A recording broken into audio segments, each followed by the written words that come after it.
German DAX declined. It is up this morning, but it declined yesterday. French declined. UK weaker.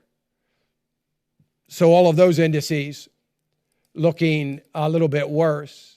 It's interesting because some experts on CNBC are indicated that the United States has more to lose from a full-blown trade war with the EU than it does with the current conflict in China. Do you think? Really? These are the experts.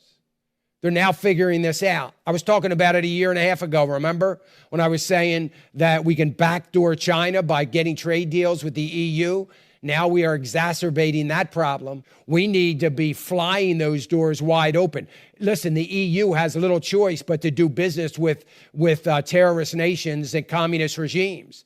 I don't know what they're going to do. They're teetering on recession. There will likely be, at least maybe one of their three largest economies are going to be in recession probably before the end of this year. I would argue they already are. Do you think that they're going to push China away and say, well, we don't want to do business with you because you're a communist regime? And U.S. isn't doing business with you? You think they're going to do that? When they don't have any alternative because U.S. isn't cutting deals with the EU? I mean, think about it. And that will have a dramatic impact on our economy, far, far larger than any conflict that we might have with China.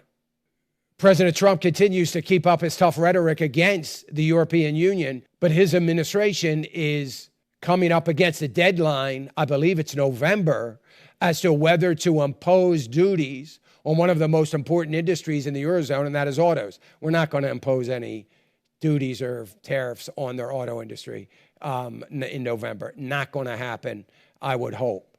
But in the meantime, we ought to be talking to them in a very conciliatory way. We need to get trade deals with the EU.